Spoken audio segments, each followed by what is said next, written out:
The Utah Mammoth is sorta proud to present NASHCAST. What the is a NASHCAST? NASHCAST, the only hockey show on the planet. Hosted by a human speed bag, fourth line wannabe, healthy scratch, schnozzy moto, Tyson Nash. Who the hell is Tyson Nash? Never heard of him.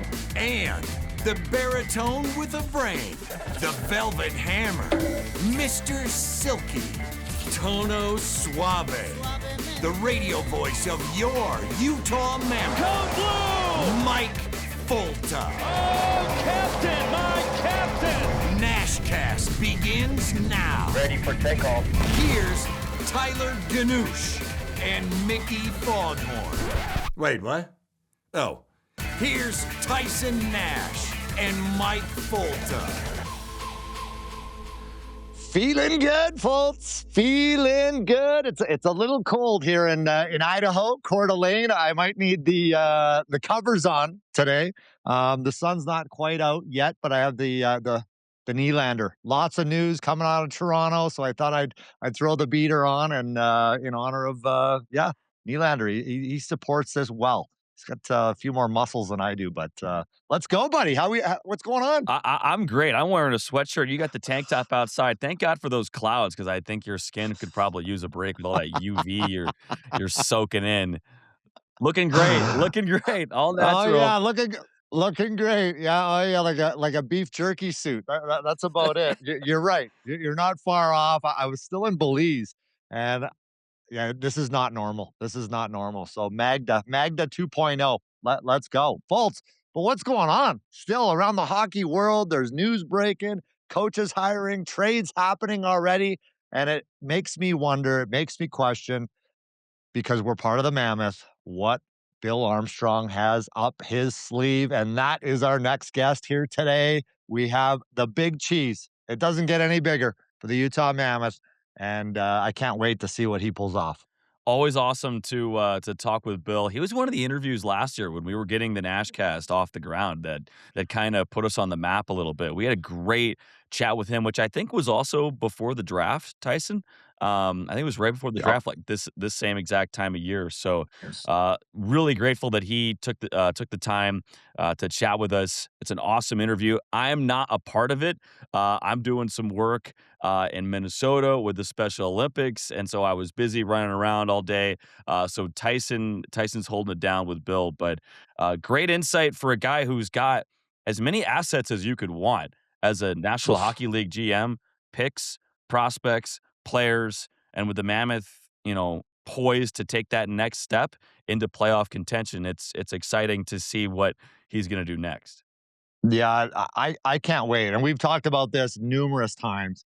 And I can't wait for everyone to hear what Bill had to say about all the picks and stockpiling. The cabinets are stocked and full, almost too full. If you're asking me, I guess you could never be too full, because you can use those assets, as we talk about, Foltz, for trades. And I think this is the year, or we're getting close to the time, where Bill Armstrong has to really use some of those assets and pull the trigger. If you want to take another step, which I think they clearly want to, I mean, Ryan Smith and Ashley Smith, they want a Stanley Cup. I mean, everyone's watching the Carolina Hurricanes, and they're like, how do we get there? Well, I think they get there by making some big moves, and they have the assets to do it. You can only sign so many contracts. I don't know what that number is. I think it's 50. Like 50. Yeah, I think it's 50. Mm-hmm. So 50 NHL contracts between the American League, between the up and coming prospects, and your current NHL team. That's how that works. So there's not enough room for everybody that they have, and there's some big names out there. You got Dylan Larkin. I mean, I think Nurse just asked for a trade, and Jake DeBrusk's sniffing around as well. So there's lots of players out there that I think the Utah Mammoth is very, very interested in. Yeah, and it's been interesting because we've been told like the free agency market's not going to be as good this year as it's been in years past. So what does that force GMs to do? It forces them to wheel and deal a little bit, and that seems to be one of Bill's specialties. He made the hard trades in Arizona when they were shipping away good players to get draft picks that would eventually become, Dylan Gunther, Jack McBain, those types of guys. And now in Utah, it's been the opposite, where they're sending away picks and getting players. You think of how Bill shocked the world, the hockey world, on draft day in 2024, acquiring Mikhail Sergachev and then John Marino just moments apart. I was with John Cooper shortly after that No trade, way. and oh yeah, I had to put Coop's head on my shoulder and give him some love because he was fired up. I mean, obviously he's an elite defenseman, and his big thing, he goes, I love trees, I love redwoods, and Sergachev is the biggest redwood, obviously besides Hedman on our team, and he's going to explode. He's looking for more ice time. He wants to be the top guy. And that's what was so enticing for him and the Utah Mammoth. And he has done more than that in Utah, taking and eating those big minutes, playing against top lines every single night. But it was a good trade for both teams because JJ Moser, Yeah. has really turned into a real good defenseman for the Tampa Bay Lightning. But again, full story to cut you off, this is huge. This is a huge moment, and I think this is so big for a GM now. This is when you really, really earn your money, right? Because now you have to turn this into a cup contender. It's one thing now, and the standard's been set, the bar's been set. Every player's been talking about it on Utah. When Clayton Keller came out in the summer, last summer, and said it's playoffs or bust. There's no other way, right? They did it, but now you have to get even better, and that is adding NHL players. It's adding veterans. You talked about the free agency pool. It's not going to be super great this year. So you're going to have to go out and pull, the type of moves that Bill Guerin made. I mean, you have to get an elite player. And I think, as we said, we got prospects to do it. Well, the draft as well. 2 days away now. It's coming up on Friday the 26th, 7 p.m. Eastern Time, 5 o'clock Mountain Time is when that draft starts. It'll be in Buffalo, a decentralized draft this year. Again, what do you think of that, Tyson? Like, you hear how everybody wanted to decentralize it. Now everybody wants to get back to how it was before. What do you think of decentralizing the draft compared to what it used to be, where it was all these tables on the floor that looked like the United Nations? I think they got to go back to it. And I think the GMs also want to go back to it because that's where the moves are made. I mean, otherwise you're picking up the phone, right? You're on Zoom with, all the teams, the 32 teams around the National Hockey League. I mean, I think when you're there and you're rubbing elbows with, Kenny Holland and Bill Armstrong's there, and you got all the GMs, right there, that's where the conversations are had, right? Maybe you're in the bar the night before, like, you can't hide from each other, and you have to have those organic conversations that may turn into a trade. I mean, otherwise you're picking up the phone and going, hey, who's available? Send me your list. And then you hang up, you call another GM, right? Where you can just walk from table to table. Obviously it's a money saver, a big time money saver by, keeping everyone at home in a hotel or wherever teams do their draft day work. But I think it should go back to the way it was. We did see a lot fewer trades than what we thought we were going to see last season. Remember last year, everyone was like, oh, there's going to be all this movement. Last year, we only had 9 trades from the day before the draft to the day after the draft, so a 4-day span. We only had 9 trades that included, like, actual NHL players. So we just didn't see as much movement with that decentralized format. So we'll see what we get this year. But Bolts, who are you taking? Who are you taking in the first pick? First overall. Give it to Toronto's me. got Put the your GM first hat overall on. pick. I'm John Chaika, which is a scary thought. If I'm John Chaika, I'd No comment. yeah. I was like, don't make a draft or don't make a combine comment. If I'm John Chaika, you have to pick Gavin McKenna, right? I know this Stenberg guy out of Sweden looks like the real deal and looks to be a bulletproof prospect, but you see the comparisons for McKenna and the comparisons that I'm reading, and these aren't people saying he's going to be these players, but he's got skills and hands that remind people of a Patrick Kane or a Nikita Kucherov, where he's not the biggest guy, but he's really silky with the puck. And we'll see what kind of build it is in Toronto. It sounds like they want to be competitive now, and it sounds like this McKenna guy can help them be even more competitive right now. So I think I'm taking Gavin McKenna. And if the story is true that he was defending his mom at that Oh, bar at yeah. Penn State and he broke the guy's jaw, it makes me like him all the more. Yeah. I couldn't even believe there was any, I mean, I guess, blowback from that. I mean, I get it. But this kid, because I think that he's been when you're a first overall pick and you're that skilled, you come across as maybe soft, right? And that showed me everything I want to see. On top of the fact that I've seen this kid play so many nights, I watched him in Medicine Hat with the Tigers.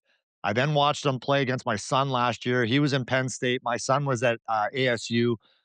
This kid now, he didn't have to go to the NCAA, which is now an older league. Like it really is. I mean, you got 25, 26 year olds playing in that league. So those are now men, right? And he's what, 17, 18 years old, and he dominated. He dominated. He had some swagger. He controlled the play like you expect a first overall pick to do.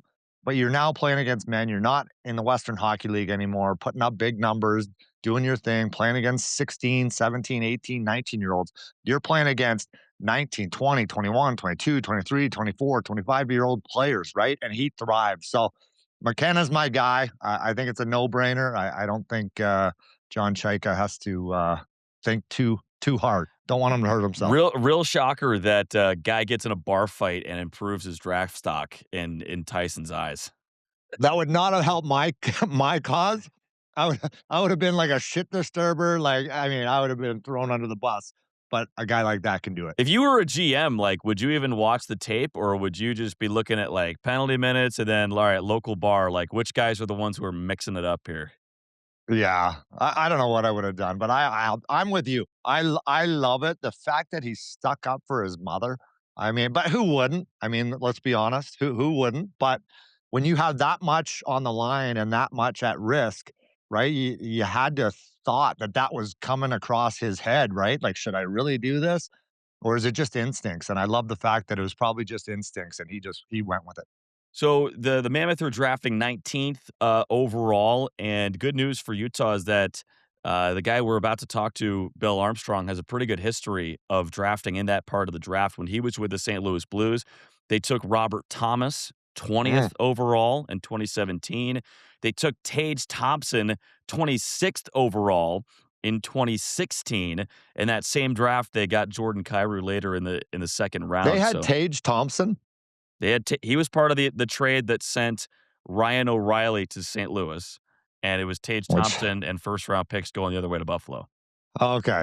All right. Well, that helped them win a cup. I was going to say, oh my goodness, Tage Thompson. You just got rid of your future and Tage Thompson. Anyway, unreal. Like, you look at Matthew Tkachuk, the guys that have gone that late in the draft, right? And no one has a crystal ball, right? No one does. You look at Stan Coleman. What was he, a second round draft pick or a third round draft pick? I mean, the guy's an absolute stud.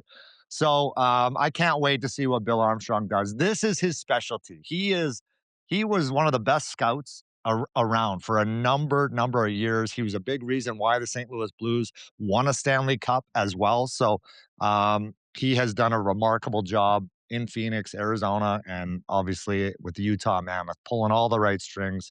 And we all know he's got a green light to do whatever it takes from Ryan and Ashley Smith, right? They want to win a Stanley Cup. The Utah Jazz, how good are they going to be? They're picking early in the draft. What are they, number two overall? That's right, two, yeah. So it's buzzing. Utah is absolutely buzzing right now. Both teams are going to be unbelievable next year. I can't wait, folks. It's going to be awesome, and so is this conversation with Bill Armstrong. We talked to Bill about the draft, the state of the team, all the asset pool that he has to work with at this time of year, with free agency looming on July 1st as well. So let's get to the general manager of the Utah Mammoth, Bill Armstrong. Well, folks, we are back, and we have the white whale. We have the architect, the builder, the talent evaluator. We have the guy with his fingerprints all over the future of hockey in Utah, the general manager of your Utah Mammoth, Bill Armstrong. Buddy, welcome to the show. Thank you for being here. I know you're not busy at all, so thank you for the time. No, it's a dull week for us. Not much going on here, so it's great to make time for you, big guy. Good to see you. And one of us has a really good life. One's got the golf course in the background. Well, Bill, when you have the big boy, you need all hands on deck. You need the big guns. And we're merging with Mammoth Daily. So we brought in our own AD. Welcome, buddy. NASHCAST debut couldn't come at a better time. Happy to be here, Bill and Tyson. Thanks for having me. Well, Bill, I know the season, it was a crazy one. It was an amazing one. Your team makes the playoffs. But as a GM, I mean, do you have time to take your foot off the gas pedal, a chance to breathe a little bit and maybe go on a little bit of vacation of any sort? Back in the old day, the old GMs used to all have golf course memberships, and they really, would enjoy the springtime and they'd get right down to their golf game. It was, relaxing time. Nowadays, with everything, there is no relaxing time. As soon as the season it ends, it's like the new one fires up and you're 100% all in, and it's a drive right through the draft, right through free agency. So it's been a blast. It's been obviously like we're just all out, since the season ended and getting organized and getting everything ready for not only for the draft development camp, but also for free agency and what we can get. So it's certainly one of those times of the years where it's I'm thinking my wife's gonna finally miss me at some point. So I think at the end of this, she's going to want to spend a little time with me. I'm hoping. So, Bill, it's not just a busy time, a busy summer, but it's a busy week that started with the extension of head coach Andre Tourney, assistant coach Blaine Forsyth, and adding Adam Foote to that coaching staff right before the draft. Get everybody in town. That was a fun announcement to get at 8 a.m. on Monday morning. yeah, it was a great announcement. I mean, Bears deserved it. He's come in here. He's done a phenomenal job at teaching the kids and getting them going and getting our team to a point where now we're in the playoffs, and he's directly responsible for that. One of the things that he does is so good is his ability to communicate with the players, along with running an incredible environment where everybody wants to come to the rink and get better every day. And he's done a phenomenal job for us. Obviously it's being an NHL coach, not an easy thing. I think he's done an amazing job at getting our team better every single year. And I think with having Blaine back and then adding Adam Foote, who's a quality guy, we strengthened our coaching staff to take that next step. Well, Bill, you mentioned Adam Foote. This was a head coach for the Vancouver Canucks. Obviously ended bad in Vancouver for him with the season they had, but how does it exactly work? Is he calling you? Are you guys calling him? I mean, how does this play out exactly? Well, it's a little bit of combination. I think it's when you do see that name come across, I think for us it was the ability to go out and speak to him and have conversations with Vancouver's permission and kind of make that next step and see if there was some common ground. And what do you know about Utah? What do you know about our players? Would he be interested in coming in and coaching the defense? And Footer's a two-time Stanley Cup champion, so it's a huge ad for us back there. He's someone with massive amounts of experience from being a head coach in the Western League to being a head coach in the NHL, to doing development and with the Canucks. So he's done an amazing job at just kind of giving us that glimpse into what our team could look like defensively with him coaching it. And we're super excited about bringing him in. Well, Bill, I got to thank you for finally bringing someone else besides Tusky with a bigger nose, or as big of a nose, I should say, than me. Because I'll tell you what, this guy gave me PTSD just like you did back in the day with the Providence Bruins, running around with that black mouth guard of yours. So, yeah, thanks. Bill, do you ever pinch yourself for where you started and where you've ended up? Because I know your story. I know your journey, and it was a long one. You spent so many nights, so many days, of winter in Swift Current, wherever you were as a scout. I mean, could you have ever imagined that you were going to be a general manager of a hockey team?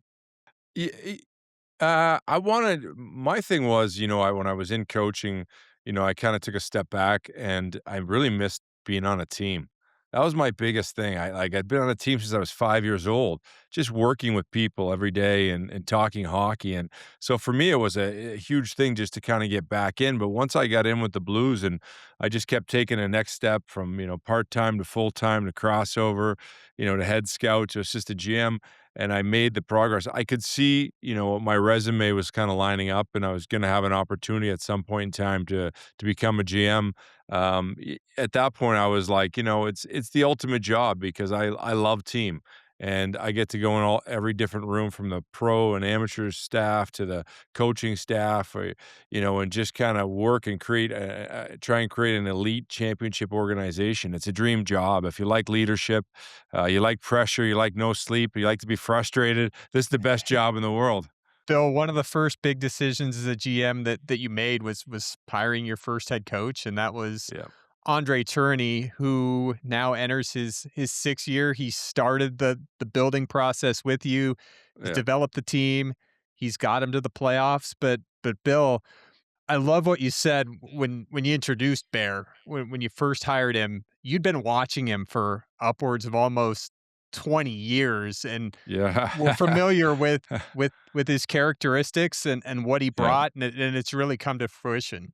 Yeah, I remember seeing him for the first time. I was in a booth in this small restaurant. I think there's only one place open. It's kind of like a bar restaurant in Rouen, Noranda. It's right up where Santa Claus lives. It's not far from the North Pole. But I was always amazed because the whole team from Rouen was in, and I saw this big burly guy screaming and yelling and moving around behind the bench. And then he came in, and all his kids, gave him hugs, and he ate with them, and he was laughing with them. And I thought to myself, wow, this guy does a pretty incredible job at getting the best out of him and pushing them, but at the same time has that relationship behind the scenes with him. So I was always amazed at that with how he treated his players, and I think he hasn't changed much in that category. I think the players have a huge respect for him. They like to play for him, and I think he creates a great environment where you want to come to the rink and get better every single day.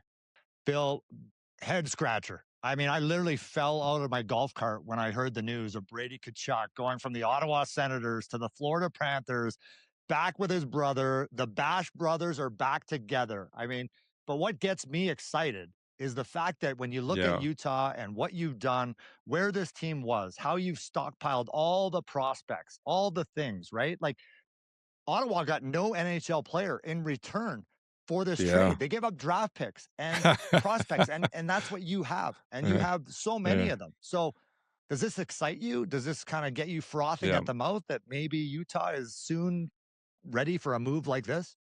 Well, one day, there'll be where, you see that happen in Utah, and but for the time being, I like our group.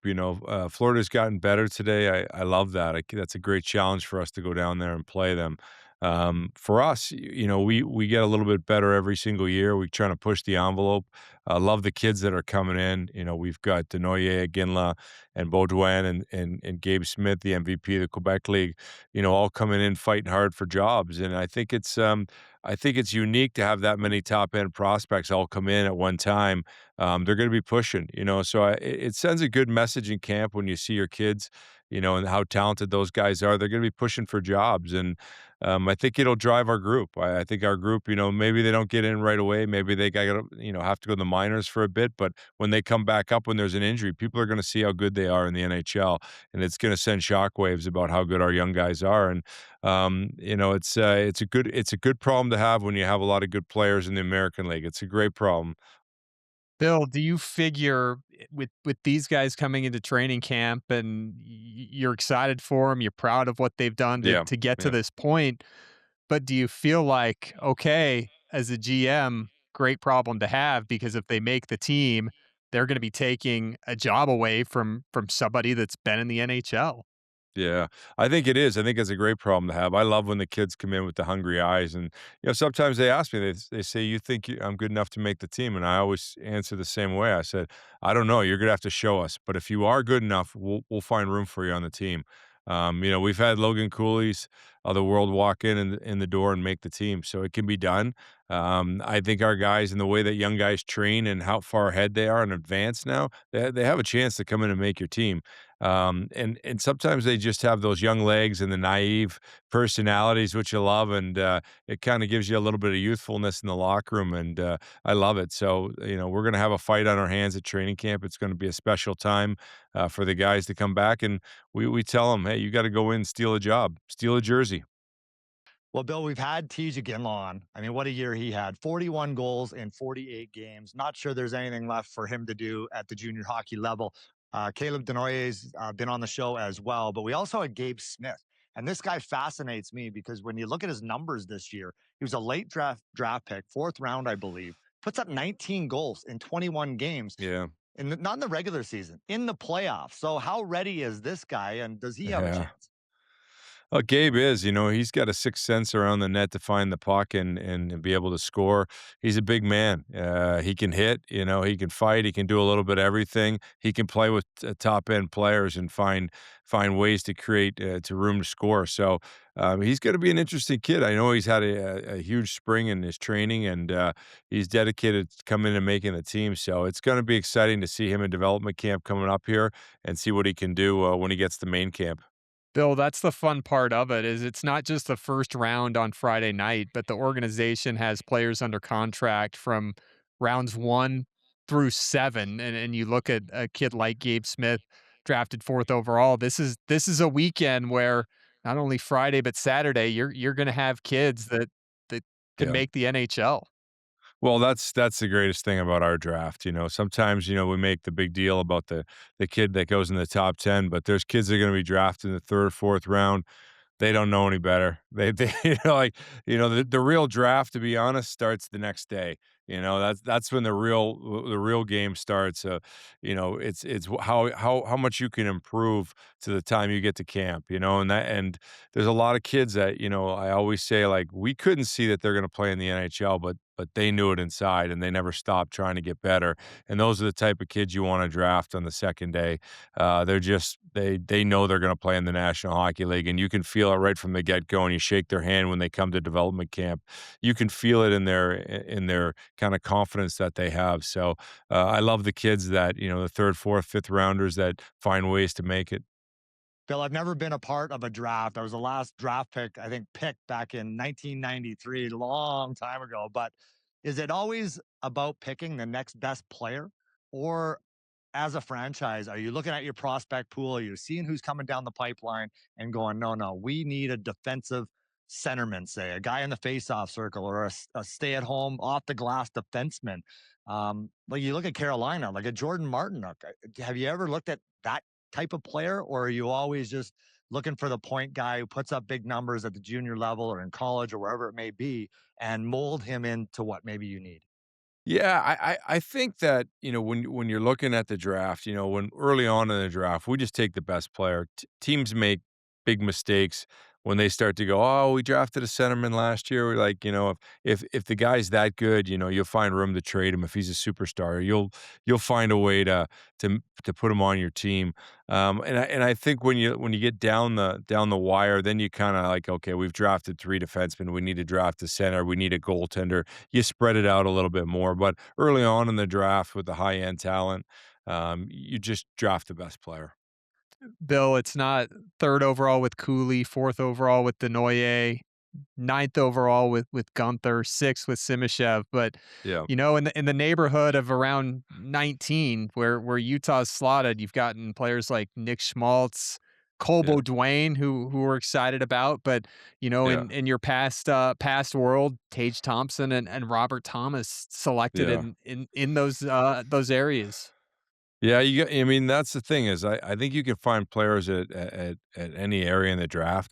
It just you got to get a good staff that goes to work every single day and understands, hey, listen, these are the positive, these are the negatives. Build the best list possible, and you take a swing. It's not a perfect world out there. Some of the guys that I've been a part of where you miss on them. You know, you look back, you learn a little bit, you get back in the draft, you swing again, and you keep getting better. I think that's where staffs make a lot of kind of a lot of hay. If you can show improvement and just continue to learn and grow as a staff, the longer you stay together as a staff, the better off you are. And I think also with the technology that we have, maybe only the Mammoth have, I think it gives us an advantage to know the prospects a little bit better than the rest of the NHL. Bill, I'm not sure if you watched the playoffs, and they were absolutely incredible. Watching Carolina, the story, the Vegas Golden Knights, and the NHL, as we know, is very much a copycat league and so many similarities. When I watch Mm, Carolina, I see so much Utah Mammoth, except I yeah, think the Utah Mammoth plays almost in ways a little more yeah. aggressive and a little bit faster. So, are you seeing those similarities, and how, I guess, encouraged are you by it? Yeah, you know, I think for when you look at it and you're like, okay, Carolina to us, we are similar and kind of the process they went through, you know, since Tom Dundon built a team, it's been 8 years, you know, and it takes a little bit of time to kind of get your players to grow. And sometimes, you know, we forget about the pain you have to suffer in playoffs to get over that hump, you know. Every team has to go through it. Everybody goes through it, whether you're Vegas and you lose one series, you know, or you lose the last series. It leaves a little gut wrenching, you know, toll inside your system with a little bit of pain in there, and that pain drives you. It's your fuel that gets you over the hump. And you know, last year we were 53 seconds away from the greatest night of my life in Vegas, and we ended up losing that game. But there was a lot of learning in that situation for our team and our players, and we're not immune to it. We're gonna go through that pain. But you watch Carolina, we play out. There's a lot of similarities to who they are, and you know the one thing that I love about their organization is not only did they win a cup at the end, but they accumulated a ton of playoff games. They were always in the hunt. They were always going to the conference final. They experienced a lot of pain. They used that pain to fuel them to get through to and eventually they won. So they're an impressive organization, and I think we've got a lot of the same similarities. You know, Bill, I love what you said at the end of the season when you said next year we just want to get back to the playoffs. And I thought, and you just mentioned it, Carolina, their eighth run with Rod Brindamore. It took Yeah, Vegas 5 years to get back after they got there in their inaugural season. They're back 3 years yeah, later. Tampa Bay's lost in the first round, what now, 4 straight years.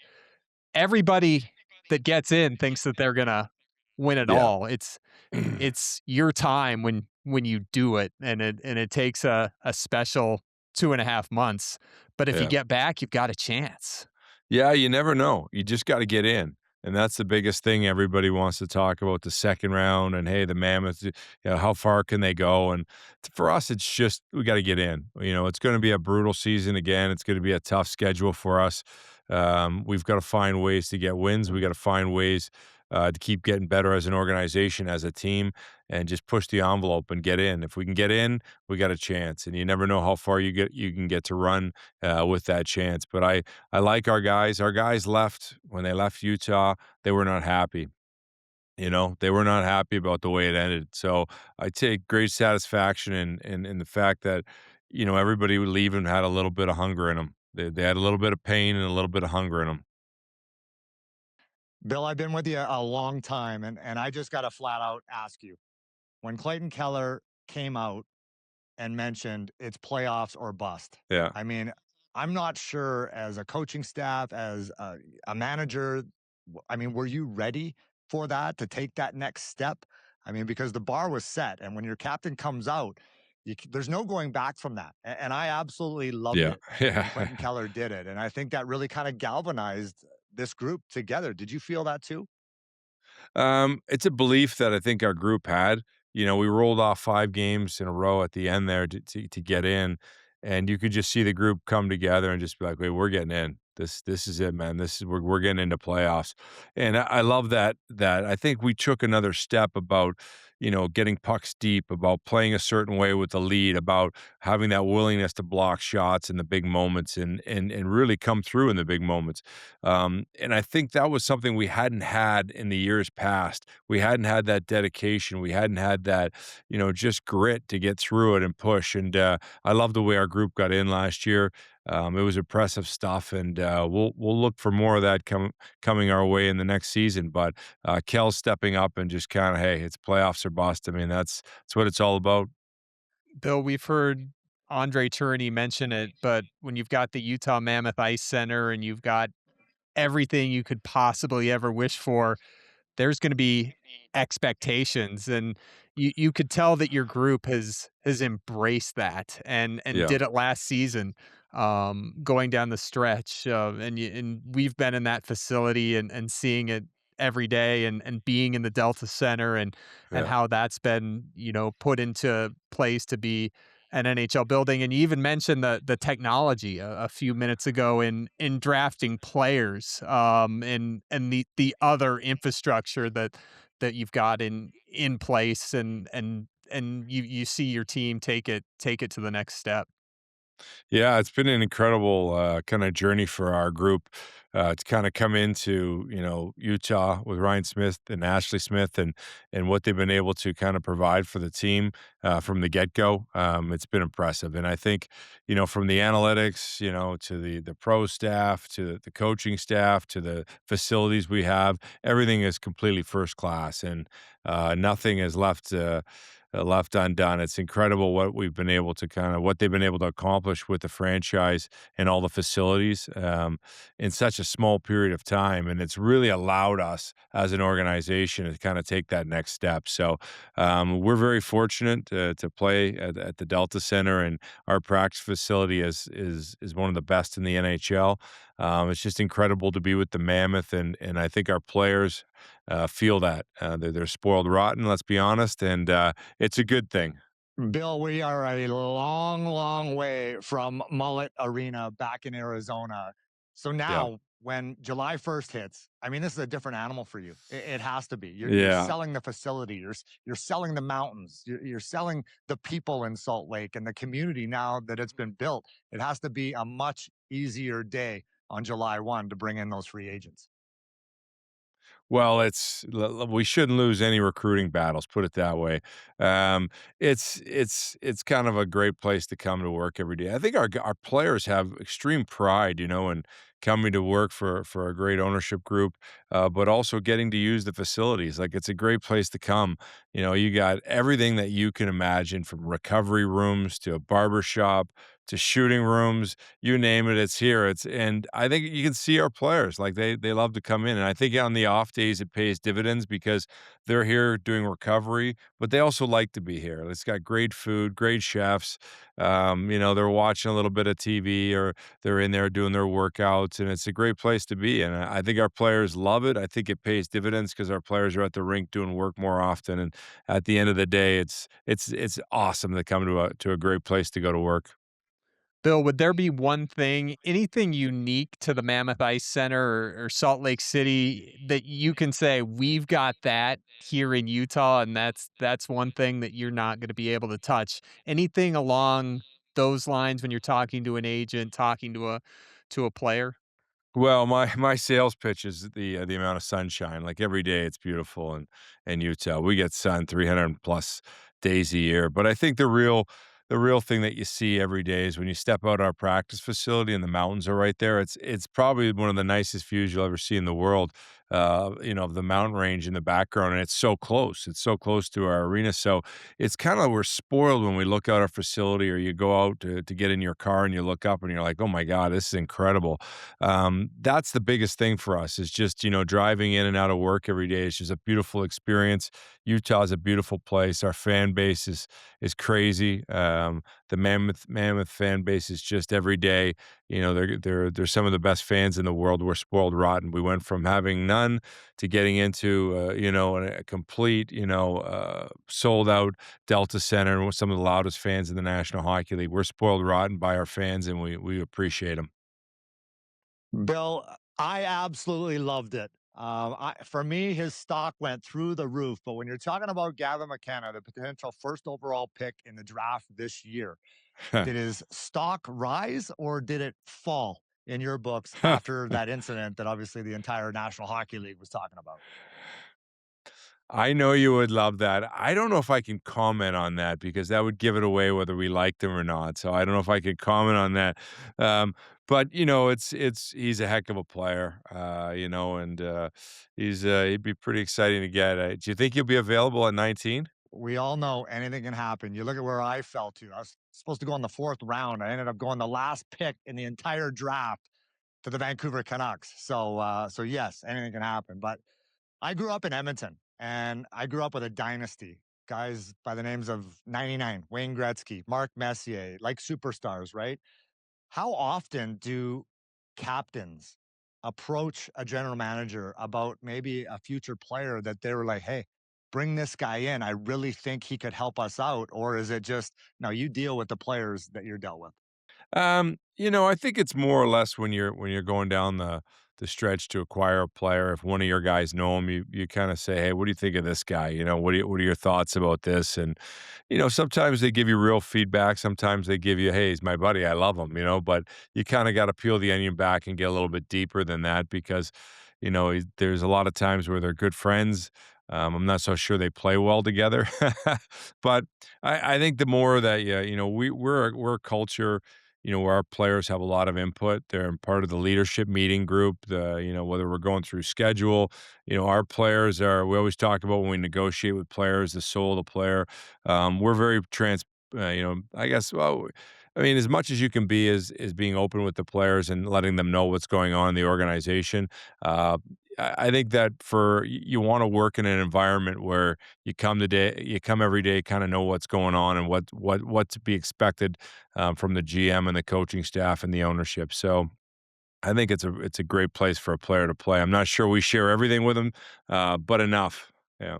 Bill, I'm always curious, and I'm switching gears here a little bit, but as far as a coach and a general manager and the relationships that you guys have when it comes to the draft or it comes to free agency, how involved does a coach get with going, hey, find me one of these type of players, and vice versa? How often does a GM go to the coach and go, no, I think we should be playing this way. This is the system we should maybe be playing with the players that I've given you? Or do you guys just kind of keep to yourselves? I have my hand in everything. I think with the coaches, coaching staff is always involved. I think not so much in the amateur draft, but more so in that when you're doing, free agency or you're acquiring players to be brought in via trade. The coaching staff is an integral part of how they'll come in and the impact that they'll have. So you always have to include them. I mean, Ken Hitchcock. I think he was the guy that I learned from, and I'm like, if you don't involve him, he probably won't play the player. So I think it's important that the coach gets involved because at the end of the day, he's gonna assign ice time to him, and I think you get a better team when your coaches are involved in that decision. Bill, another department that you oversee, we've talked about at the amateur scouting. What is it like on draft night when you've got proud scouts from all over the world chomping at the bit to get their guy in, say, the middle of the fifth round? And what's the process like? And along the same lines, what's the process of putting the big board together for that? Well, we've been together for a lot of years, so there's a lot of experience at going in and building the list for the amateur side. And I think as a scout, you earn your right for your opinion. The more you know about the player, the better your opinion is, and you get the right to be heard in our organization, to put him on the board and put him in the right place. And I think as a scout, when you get your guy. And it differs every couple years. Might not have somebody in your area, then you do. Then we have the picks, and I think they take a lot of pride when that guy comes out of their area. They feel a lot of pressure after the draft is done, but at the moment they feel great pride. And then you show, yeah, yeah, you show well, we always say like he's your guy. If he turns out to be really good, he's our guy, and he's really bad, he'll be your guy. So that's the way it works. Yeah. Bill, as far as the draft goes and what you guys are doing now, the decentralized type of draft compared to the old school draft when everyone would go there, the draft picks would go up, you put a jersey around them, you'd meet everyone, you meet their family and friends. I mean, what do you prefer? Because it would seem to me that I would love to be in the room, right? Sitting next to the Edmonton Oilers, the Philadelphia Flyers, the Yeah. Carolina Hurricanes, instead of having to actually physically pick up the phone every time and make Yeah. that phone call. I go a bit of both ways. It's like you can be super organized. I think you're more effective when you're in this room with your staff. You don't have to worry about your lists or your phone calls or any of that kind of stuff, and you can hear because sometimes it's really loud at the draft. So I think that's a great thing. I miss that vibe of being there and actually seeing the player that you're drafting and being able to see his reaction, meet his family, all those type of things where in the crowd you miss a little bit of that. But for us as running it from the GM chair, you can be a little bit more effective on this side of it when you're here and you have everything in front of you. Bill, I have a couple food questions for you. Number Excellent. one, do you order the spread? Do you get the picks, say, on draft night? What are you guys gonna have in there, or is it handled by team services, or how does that go on draft night in terms of the food? Well, there's a lot of bonding that occurs with your amateur staff when they're in town, and you try to whether you bring them over to my house or we go for a dinner or something like that. We have really good meals. I think that's a part of the perks of being an amateur guy. When draft time comes, there's a lot of meals together. There's a lot of bonding. It's important for us to do that as a staff, and there's a lot of great conversation that happens around those tables. But most times, the only time I say something is if I don't like the food. Then somebody hears it. But most times they know what I like, so they book the right restaurant. Well, Bill, when you send your scouts out onto the road every year, are you going, hey, this is what we really need? These are the weaknesses of our hockey club. Can you find me a Tom Wilson? I know Tom Wilson has absolutely popped off in the last couple of years offensively, but I mean, is that something that you tell your scouts and you're really Yeah. involved with? Well, Tom Wilson's only come around once about every 20 years. I'm hoping Gabe Smith can be our Tom Wilson. But And Bill, he wants to yeah, be. so does he. But I listen more to them about what's in their league and what they have every year, and just try to make sure the structure's right. Make sure we get the best coverage in each league, whether it's through analytics, through its video, through our scouts with boots on the ground. Just get the right structure, see the right amount of games. Teach your scouts the right things. And then they can go out there and do it. And then it's basically just listening to them. But when they describe somebody that's a Tom Wilson, yes, I get extremely excited and say, how can we get this player? So, and they don't come around very often. So, you certainly pay attention, perk up when you hear those words. Bill, and then after the draft, July 1st, free agency starts. Any initial thoughts on next week at this time as you prepare for free agency to open, and in terms of, what you'd snag if you could? Free agency, you have to be disciplined at the same time. I think there's a lot of ways to spend your money. Sometimes, a lot of teams get overexcited and box themselves in on free agency day. Nowadays, most of the free agents are gone because everybody's got money in the system to spend. So a lot of times they don't end up going to market. They get signed by their club. But for us right now, with free agency, it's adding some odds and ends and some little things and some players that are kind of really good, sneaky players that kind of are the glue that makes your team kind of come together and produces synergy, whether it's winning a face-off, it's blocking a shot, or getting a heart and soul type of player. All those guys can really have impact. Sometimes they're not the big, sexy splash that gets you on hockey news, where you win the summer and then lose the winter. We tend to be a little bit more, thought driven and purposeful driven about getting some players that can make some key, contributing from third, fourth line type players. Well, Bill, I hate to inform you that I'm going to HR because it's in my contract that no one's allowed to have better hair than me, right? And under the circumstances with what you're going through, you shouldn't look that good. All right. But you do. So again, Bill, thank you for your time. A little peek behind the curtain, if you will. I know you're not busy whatsoever right now. So appreciate it. Get back to work and good luck at the draft. Well, anytime. Thanks for having me. It's always a pleasure and great seeing you guys again. And hopefully one day when I grow up, I get a life like you. Well, thank you to Bill Armstrong. Anytime that we get a chance to talk to the general manager, the big cheese, I mean, it is something special. We know that what he's doing in Utah, Fultz, what he's already done, and what he is going to do in the future. This is a team that the bar has been set. Playoffs were made last year, and they want to take another step. So, Bill Armstrong, thank you for that. He's a busy, busy man, and to take 30, 40 minutes, whatever the interview was, out of his schedule is a big thing. I remember last year we had like a headphone debacle, so I'm glad we could Yeah. straighten that out this year because he saw me later at Dev Camp and he was like, "Hey, we gotta figure this out. Come on, like NASHCAST is great, but we need to improve our tech here." So, hey, that's just another example of how we're getting better every year, baby. 1%. Yeah, false.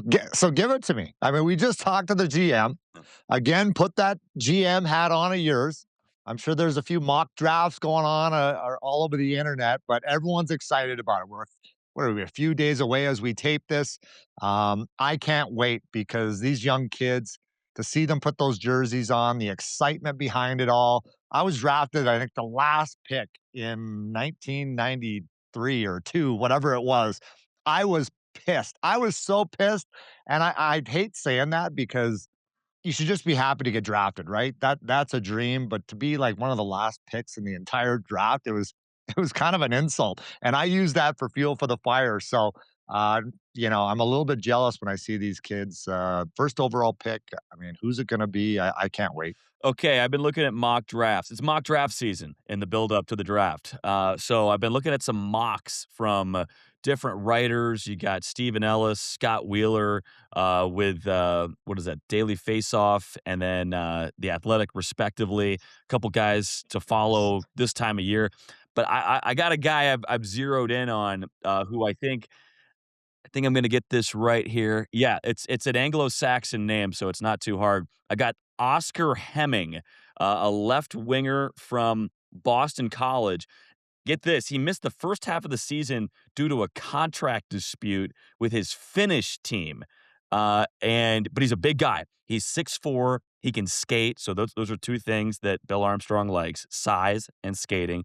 He's got skill, he struggled a little bit at the end of the season. He probably needs at least one more year in college, but a tumultuous season this last year. I think Oscar Hemming, and I think I'm getting that right, out of Boston College will be the pick at 19. Wow. Wow. Okay. There you Well, go. here's my bold Here we prediction. go. I'm throwing my GM hat on, and I like Gavin McKenna so much that I'm Bill Armstrong. I'm throwing in the 19th pick to the Toronto Maple Leafs, who have that first overall pick. And I'm not going to name the prospects, but I'm throwing in two of our top-ish prospects for the Toronto Maple Leafs, along with the first overall pick for the first pick in the draft to draft Gavin McKenna. Can you imagine another young stud skill like that, fire in his belly, added to the Utah Mammoth? I mean, but those are the type of moves I feel like have to be made. I mean, another 19th pick. I mean, what's that do? Right? Like, I don't know. Like, you're still it's still an unknown, right? So I'm taking all the guessing out of it, and I'm going with what I know. I'm going with the fact that we have so many prospects that we don't know what to do with them all. There's not enough roster spots. Now you got Gabe Smith, who we talked about earlier, right? Where was that a few weeks ago? This guy is an absolute stud. Had 19 goals in 21 games in the playoffs for Moncton. And I mean, what is he, 6'4", 217 pounds? So we have so many guys. I'm not saying he's the guy. I wouldn't get rid of him. But my goodness, like that's a pretty good option to have. What do you think, Fultz? If I wasn't watching you like move on screen, I would put a wellness check in on you right now. But I can see you on camera. Okay, when was the last time you stall for me? I'm gonna look up the last time the first overall pick got traded, like before the pick was made. Not often. I mean, That's why it's got to be a sweet deal. You got to sweeten the pot. I feel like you're paying a premium for that, Yep. right? And if you're gonna pay that much, wouldn't you rather get like an actual NHL player as opposed to because even Gavin McKenna is still a bit of a question mark, right? Like he hasn't done No. anything in the NHL. I like yes, he's much. You say no. He's he's much more he's much more of a sure Yeah. thing than whoever you're getting at 19, no doubt. Yeah. But there, there's first overall picks that we've been excited about. Like he could be the next Nail Yakupov. Who knows? That's Yeah, you're not wrong, but that's where you got to trust your scouting staff, and obviously, anyone that Bill Armstrong is really, really interested in. He's boots on the ground, right? He's boots yeah. on the ground. He's watching this kid play over and over again. If he's going to make that type of move. And listen, I'm not saying we're just having some fun here right now. I'm not saying that's going to happen. They're even thinking about making that happen, but I just think they got to do something bold. And Gavin McKenna, of any player out there right now, he is the most ready to take that next step. So I looked it up real quick, and the AI from Google got me some great notes here. So if this is wrong, blame Google. The last time the first overall pick was traded was 2003, when the Panthers traded the first overall pick to Pittsburgh. Do you know who they drafted in No, 2003?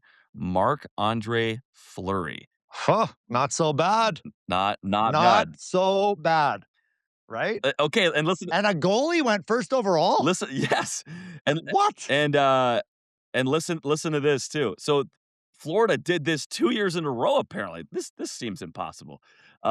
Florida apparently traded the number 1 overall pick the year before. They traded the first overall pick to Columbus. So this is 2002. Do you know who the Blue Jackets took in 2002 first overall? Uh, Columbus. Elite, like one of the most skilled players ever. Was never on a good team. Rick Nash. Not. I was gonna say Rick Nash, but Rick I thought he Nash. was way older than that. He was drafted in 2002. 2002. This is what Google says. Wow. Apparently, Yeah, I the guess he's Panthers not. also Yeah. did it in '98. And so Tampa Bay took the first overall pick, and they took Vinny Lecavalier. So Oh. the Panthers maybe should stop trading away the first overall pick. Well, it worked out for him in the end. In the end, but what about the Sedins? Didn't Brian Burke? He pulled something big. He got the Yes, Twins, obviously. they But weren't first overall though, but they were no, top 5, I think. Right? They were maybe like yeah, 2 and 3. that was like a blockbuster, Yeah. an absolute blockbuster, and that turned out pretty well for them too. Even though they didn't win a cup, but There's 2 twins that are supposed to go in the first round this year. There's Liam Ruck and his twin Marcus. oh yeah, out of the Western Hockey League, That's isn't right. that Medicine Hat Medicine too? Hat. Yeah, Yeah. 2 studs. Yeah, so I don't know. There's another option. Get the twins. Get the Twins, baby. Get the Twins. I can't wait. I think it's so exciting. Where this team, Fultz, is at right now, just it's endless where they could go with this. But I do think this year or next summer, things have to really be shaken up. Well, we'll see because we keep talking about it. Bill Armstrong's got all the assets to do it. I know they're very high on the prospects that they have. Bill mentioned that, but it's gonna be a But fun when couple Fultz, days. so he always talks about, and I get it, and he's been so cautious about, you know, not destroying the future, but giving up some of the future Yeah. today. But we are today, right? The Utah Mammoth, this is where they're at right now. So it is getting close. I'm not saying it has to happen this year, but I'm saying it's getting close, right? That they're able to give away some of their future for today. I think they're so excited about some of these young guys. Like you listen to Bill talk about the prospects, Denoye, Iginla, and all these guys, and it sounds like a proud papa talking about these guys. But where do they play? It- Whose spot do they take? They're top 6 players, not today in the NHL, but in a couple of years. So who do they? You got Schmaltz, you got Keller, you got Cooley, you got Gunther. I mean, you got Peterka. I mean, who did these guys bump down the list, right? And that is also the healthy competition, Right, that's and what I was gonna something this ask. team has never ever had for the longest time. In Arizona, they're starting to have it. Well, they do have it now in Utah, but they've never had that healthy competition, right? You got JJ Peterka playing on your 3rd and 4th line. Tell me he's not a little pissed, right? He's like, I'm a skill guy. He's still got 24, 25 goals, whatever he had this year. And I'm not, playing with the top players on our team. So you know that he's going to have one hell of a summer. He's going to get in shape. He's going to come to training camp and he's going to want to send a message also, right? I mean, that's how these guys are built. Everyone is. When you get to that elite status, it's a pecking order. And we talked to Ray Whitney last week, and he was like, that's how the coach used to piss me off. He would write the lineups on the board, and I would see myself on the third pairing. He's like, this is crap. He goes, are you kidding me? He goes, you want to fire me up? Just do that. Just put my name on the whiteboard on the third line, and you'll get the best out of me. And I love that. But it hasn't changed today. Can't wait. The draft is Friday. That's the first round. Rounds 2 through 7 are on Saturday. That starts a little bit earlier in the day. Then we've got free agency coming up on July 1st. So a lot of moving pieces around the NHL this time of the year. Can't wait to talk about it with you next week, right back here on the NASHCAST. Remember to follow NASHCAST Official on Instagram as well. Tyson, we'll see you next week. God bless. Tuss up, everybody.